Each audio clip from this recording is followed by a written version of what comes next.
आप लोगों का स्वागत है मेरे एक और वीडियो में। आज का जो टॉपिक होने वाला है वो होने वाला है परीक्षा में पूछे जाने वाला जीके का प्रैक्टिस सेट नंबर 9। चलिए वीडियो की शुरुआत करते हैं। चैनल पे नए हैं तो चैनल को सब्सक्राइब कर लेंगे आप सब। अगर आपको इसका पीडीएफ चाहिए तो टेलीग्राम चैनल का लिंक मैं डिस्क्रिप्शन में दे दिया हूं, जल्दी से ज्वाइन कर लें और फ्री ऑफ कॉस्ट पीडीएफ पा सकते हैं। आज हम सब 10 सबसे महत्वपूर्ण क्वेश्चन करेंगे जो बार बार एग्जाम में आपका दिखता है। ये 10 क्वेश्चन तो कहने के लिए है, लेकिन ये लगभग इसमें पॉइंट आउट बहुत सारे क्वेश्चन हो जाते हैं, यानी 40 क्वेश्चन के आसपास कराए जाते हैं। मैं आपको बताऊंगा कैसे, ठीक है। फिलहाल पहला क्वेश्चन देखिए, किस देश की संसद का नाम फेडरल असेंबली है? आपके ऑप्शन है फर्स्ट नंबर तुर्की, दूसरा है मिस्र, तीसरा है फ्रांस और चौथा है कोई नहीं। तो पहला का सही आंसर हो जाएगा पहला। तो ये तो हो गया एक क्वेश्चन, लेकिन अभी जो मैं आपको बाद में बताता हूं इस संसद के बारे में अभी हम सब जानेंगे। देखिएगा कितना ज्यादा क्वेश्चन आपका तैयार हो जाएगा इससे। इस सीरीज को स्टार्ट करने का मेरा मकसद एक ही था कि प्रत्येक क्वेश्चन के बाद जो आपको डिटेल वर्जन देखने को मिलता है वो सबसे महत्वपूर्ण हो जाता है, ठीक है। इस सीरीज में 10 क्वेश्चन ही रखते हैं, 12 क्वेश्चन ही रखते हैं, लेकिन ये 12 क्वेश्चन लगभग 40 से 45 क्वेश्चन के बराबर है। जैसे आप यहाँ पे 14 क्वेश्चन आप एक बार में देख पा रहे होंगे। तो हम सब एक देश के संसद का नाम याद रखें, साथ साथ में जो भी आपके एग्जाम में पूछा जाएगा वो भी हम सब एक साथ ही करते जाएंगे। इससे आपका प्रिपरेशन बहुत अच्छे ढंग से हो जाएगा, ठीक है। तो अभी देखते हैं 14 कंट्री का हम सब संसद का नाम, ऐसे ही कभी और भी 15-16 देख लेंगे और पूरा संसद खत्म हो जाएगा 2 क्वेश्चन में, ठीक है। तो कुछ प्रमुख देशों के संसद का नाम, पहला है अफगानिस्तान नेशनल असेंबली, दूसरा अर्जेंटीना नेशनल कांग्रेस, तीसरा है ऑस्ट्रेलिया फेडरल पार्लियामेंट, चौथा है बांग्लादेश जातीय संसद, बहुत बार आया एग्जाम में, पांचवा है ब्रिटेन पार्लियामेंट, छठा है चीन नेशनल पीपुल कांग्रेस, सातवां इजराइल द नेसेट आएगा ये एग्जाम में क्योंकि इजराइल और फिलिस्तीन का वॉर चल रहा है तो जरूर आपसे पूछा जा सकता है। 8 है नेपाल संघीय संसद नेपाल, 9th है डेनमार्क द फ्लॉक्टिंग, 10th है भूटान सोगडू, 11 है हंगरी नेशनल असेंबली, हंगरी की राजधानी बुडापेस्ट होती है, 12 है ईरान मजलिस, 13वां है इटली पार्लियामेंट और 14 है जापान डाइट। तो ये 14 कंट्री का अभी हम सब देखें संसद का नाम। इसी तरह हम सब अगले किसी क्वेश्चन में एक और बार संसद का नाम देखेंगे तो लगभग ऑलमोस्ट 30 से 35 कंट्री का संसद का नाम याद हो जाएगा, जो कि एग्जाम के लिए सफिशिएंट है। बढ़ते हैं अगले प्रश्न की ओर। क्वेश्चन नंबर 2, निम्नलिखित में से किस मुगल शासक ने 2 अस्पा एवं सिंह अस्पा की नीति को लागू किया था? आपके ऑप्शन है फर्स्ट नंबर जहांगीर, दूसरा है शाहजहां, तीसरा औरंगजेब और चौथा है बहादुर शाह जफर प्रथम। तो दूसरा का सही आंसर हो जाएगा पहला नंबर जहांगीर। जहांगीर ने एक ऐसी प्रथा चलाई जिसमें बिना जात देखे हुए पद बढ़ाए ही मनसबदारों को अधिक संख्या में सेना रखने को कहा गया। इस नीति को 2 अस्पा और सिंह अस्पा नीति कहा गया। जहांगीर ने ही राजा के आकृति युक्त सिक्के जारी किए।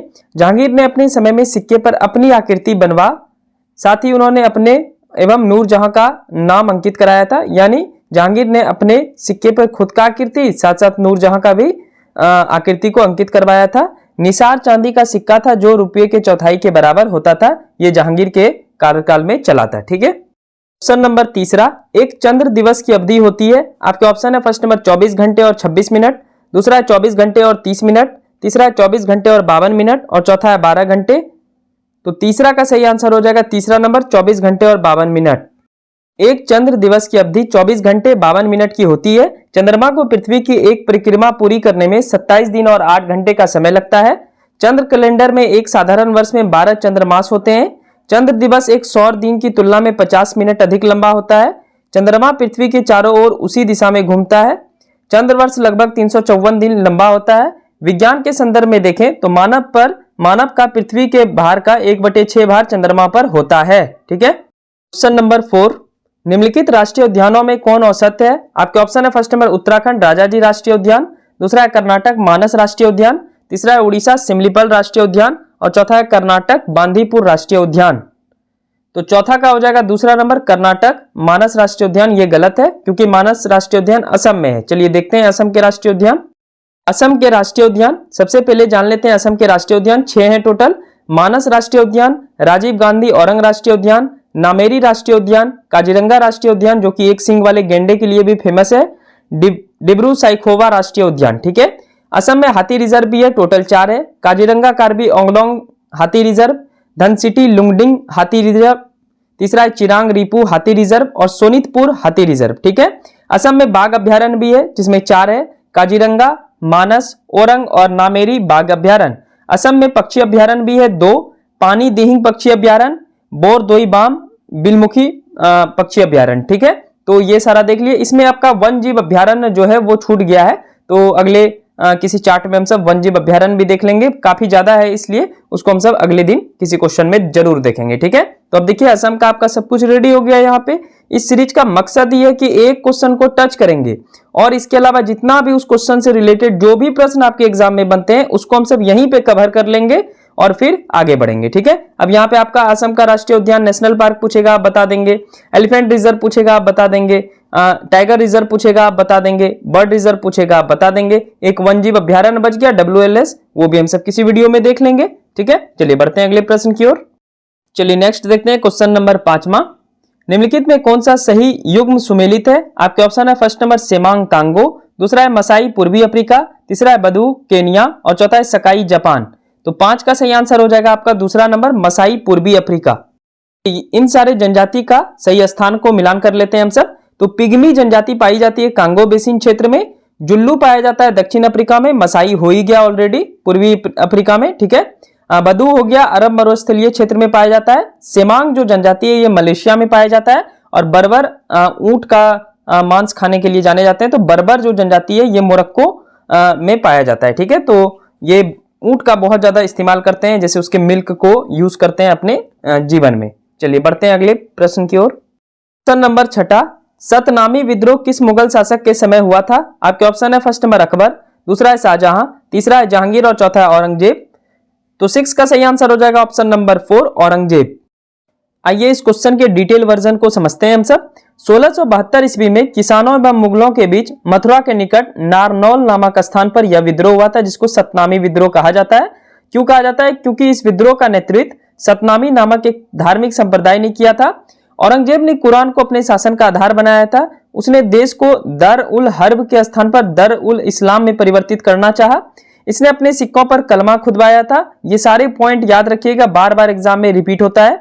इसने आयोजन में सार्वजनिक संगीत समारोह, भांग उत्पादन, शराब पीने तथा जुआ खेलने पर प्रतिबंध लगा दिया गया था, क्योंकि कुरान में लिखा गया है कि ये सब नशा नहीं करना चाहिए। तो ये चूंकि कुरान को मानते थे, इस वजह से ये सारा बैन कर दिया था। 1663 ईस्वी में इन्होंने सती प्रथा पर भी प्रतिबंध लगा दिया था और 1667 में हिंदू त्योहार को भी प्रतिबंध कर दिया था, ठीक है। तो ये कुछ फैक्ट्स थे जो बार बार एग्जाम औरंगजेब से पूछे जाएंगे एग्जाम में। चलिए और भी आगे पढ़ेंगे हम सब। बढ़ते हैं अगले प्रश्न की ओर। नेक्स्ट क्वेश्चन, क्वेश्चन नंबर 7वां। ग्राम सभा की सदस्यता हेतु प्रत्येक ग्रामीण की आयु कम से कम कितनी होनी चाहिए? आपके ऑप्शन है फर्स्ट नंबर 21 वर्ष, दूसरा है 25 वर्ष, तीसरा है 20 वर्ष और चौथा है 18 वर्ष। तो 7 का सही आंसर हो जाएगा ऑप्शन नंबर 4 18 वर्ष, ठीक है। पिछले किसी सेट में हम सब ग्राम पंचायत के बारे में पढ़े थे, पर और भी हम सब जान लेते हैं। ग्राम सभा को ग्राम पंचायत की विधायिका कहा जाता है। प्रत्येक ग्रामीण की आयु कम से कम 18 वर्ष होनी चाहिए इसकी सदस्यता के लिए। ग्राम पंचायत चुनाव राज्य चुनाव आयोग द्वारा कराया जाता है, याद रखेंगे आप सब। भारत का चुनाव आयोग पंचायत का चुनाव नहीं करवाता है, प्रत्येक राज्य का राज्य चुनाव आयोग ग्राम पंचायत का चुनाव करवाता है। अनुच्छेद 40 ग्राम पंचायत के गठन की व्यवस्था की गई है। भारत में पंचायती राज का सर्वप्रथम उद्घाटन तत्कालीन प्रधानमंत्री जवाहरलाल नेहरू ने 2 अक्टूबर 1964 को राजस्थान के नागौर में किया था। पंचायती राज में निर्वाचित होने के लिए न्यूनतम आयु 21 वर्ष होनी चाहिए। अनुच्छेद 243 ख में त्रिस्तरीय पंचायती राज का प्रावधान है और यह प्रावधान बलवंत राय मेहता समिति के द्वारा रिकमेंडेड था, ठीक है। उन्हीं के द्वारा राय दी गई थी, जिसमें उन्होंने बताया था कि ग्राम पंचायत ग्राम स्तर पर, पंचायत समिति प्रखंड स्तर पर और जिला परिषद जिला स्तर पर कार्य करेगा, ठीक है। चलिए नेक्स्ट क्वेश्चन, क्वेश्चन नंबर 8वां। सिंधु सभ्यता के किस स्थल से स्वास्तिक चिन्ह मिला है? आपके ऑप्शन है फर्स्ट नंबर धौलावीरा, दूसरा है हड़प्पा, तीसरा है रोपड़ और चौथा है मोहनजोदड़ो। तो 8 का सही आंसर हो जाएगा आपका ऑप्शन नंबर दूसरा हड़प्पा। आइए हड़प्पा के बारे में हम सब कुछ थोड़ा बहुत जान लेते हैं। यह पाकिस्तान के माउंट गोमरी जिले में रावी नदी के बाएं तट पर स्थित है। इसकी खोज दयाराम साहनी ने 1921 ईस्वी में की थी। यहाँ फर्श की दरारों में गेहूं और जौ के दाने मिले हैं। यहाँ 2 कमरे वाले बैरक मिले हैं जो कि श्रमिकों के रहने के लिए बने थे। मोहरों पर सबसे अधिक अंकल एक श्रृंगी पशु का है, ठीक है, इसको भी याद रखें आप सब। हड़प्पा में 6 स्नानागार मिले हैं, मतलब स्नान करने वाला जो जगह होता है, जो ईंटों के बने चबूतरे पर 2 प्रांतों में बना हुआ है। प्रत्येक की लंबाई आपका कितना हो जाता है 15.23 मीटर एवं चौड़ाई 6.09 मीटर है।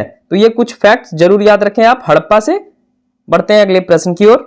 ये जो लास्ट में मैं बताता हूं ये सबसे महत्वपूर्ण है, ठीक है। क्वेश्चन से भी ज्यादा महत्वपूर्ण ये लास्ट वाला जो आपका डिटेल वर्जन होता है इसको आप नोट डाउन कीजिए या पीडीएफ निकलवा लीजिए। चलिए नेक्स्ट क्वेश्चन देखते हैं। क्वेश्चन नंबर होगा आपका अब 9वां। मौलिक अधिकारों एवं अल्पसंख्यकों हेतु संविधान सभा द्वारा गठित समिति के अध्यक्ष कौन थे? आपके ऑप्शन है फर्स्ट नंबर जवाहरलाल नेहरू, दूसरा है राजेंद्र प्रसाद, तीसरा जेबी कृपलानी और चौथा है सरदार वल्लभ भाई पटेल। तो 9 का सही आंसर हो जाएगा ऑप्शन नंबर 4 सरदार वल्लभ भाई पटेल। ये सेशन अच्छी लग रही हो तो सब्सक्राइब जरूर कर लेंगे चैनल को। चलिए देखते हैं हम सब। संविधान सभा द्वारा गठित समितियां, तो पहला नियम समिति, संचालन समिति एवं वित्त एवं कर्मचारी समिति के अध्यक्ष डॉक्टर राजेंद्र प्रसाद बने थे। दूसरा है प्रारूप समिति के अध्यक्ष बने थे डॉक्टर भीमराव अंबेडकर। तीसरा है संघ संविधान समिति और संघ शक्ति समिति के अध्यक्ष जवाहरलाल नेहरू।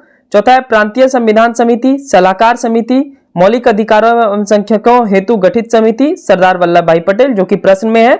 और पांचवा है इसी के अंतर्गत मतलब इन्हीं के समिति में सरदार वल्लभ भाई पटेल जी की समिति में 2 उप समिति भी बने थे, जिसमें सलाहकार समिति के मूल अधिकार उप समिति बने थे जेवी कृपलानी और सलाहकार समिति में अल्पसंख्यक उप समिति बने थे एच.सी. मुखर्जी। ठीक है, तो ये संविधान सभा द्वारा गठित प्रमुख समितियां था। कोई भी पूछेगा इनमें से तो आप जवाब देने के लिए अब एबल रहेंगे। चलिए आज के वीडियो का आखिरी क्वेश्चन हम सब देखते हैं, क्वेश्चन नंबर 10। आखिरी क्वेश्चन नंबर 10। किस वर्ष यूरोप में अंग्रेजों एवं फ्रांसीसियों के मध्य सप्तवर्षीय युद्ध प्रारंभ हुआ था? आपके ऑप्शन है फर्स्ट नंबर 1748, दूसरा है 1756, तीसरा है 1763 और चौथा है 1758। तो 10 का सही आंसर हो जाएगा आपका दूसरा नंबर 1756। अब ये सप्तवर्षीय युद्ध, आप सब एक चैप्टर पढ़ेंगे यूरोपीय कंपनी का आगमन, तो उसमें कर्नाटक युद्ध के बारे में बताया गया है। तो 3 कर्नाटक युद्ध हुए थे, उनमें से जो तीसरा कर्नाटक युद्ध था उसी टाइम ये सप्तवर्षीय युद्ध हुआ था। तो देखिए इसका क्या है, 1756 ईस्वी में यूरोप में अंग्रेजों और फ्रांसीसियों के मध्य सप्तवर्षीय युद्ध 1756 से 1763 के बीच हुआ। यह युद्ध तृतीय कर्नाटक युद्ध के समय हुआ था। इस युद्ध की समाप्ति पेरिस की संधि के तहत 1763 में समाप्त हो गई। इसका परिणाम वांडीवास के युद्ध के बाद फ्रांसीसी निर्णायक रूप से पराजित हुए। इसी युद्ध के दौरान वांडीवास का भी युद्ध हुआ था। ठीक है, 1760 में, इसको आप नोट डाउन कर लेंगे। उसमें फ्रांसीसी अस्तित्व भारत में समाप्त हो गया था। चलिए 2 और कर्नाटक युद्ध को भी क्यों छोड़ें, इसको भी पढ़ ही लेते हैं। तो प्रथम कर्नाटक युद्ध 1746 से 48 के बीच हुआ। यह युद्ध एला सापेल की संधि 1748 के तहत समाप्त हुआ। इसका परिणाम फ्रांसीसी विजय रहे। द्वितीय कर्नाटक युद्ध 1749 से 1754, पांडिचेरी की संधि 1754 में भी इस युद्ध की समाप्ति पांडिचेरी की संधि के साथ हुआ था और इसमें अंग्रेजों का प्रभाव काफी हद तक बढ़ा था। और तीसरा जो कर्नाटक का युद्ध हुआ उसमें फ्रांस को करारी हार हो ही गई वांडीवास के युद्ध के दौरान। तो ये था परीक्षा में पूछे जाने वाला जीके का प्रैक्टिस सेट नंबर 9। आज हम सब 10 क्वेश्चन देखे। अगर आप इसको जेन्युइन रूप से फॉलो करते हैं तो चैनल को सब्सक्राइब कर लेंगे और एक लाइक कर लेंगे। पीडीएफ के लिए ऑलरेडी मैं बोल चुका हूं, डिस्क्रिप्शन में टेलीग्राम चैनल का लिंक होगा, जाकर ज्वाइन कर लें।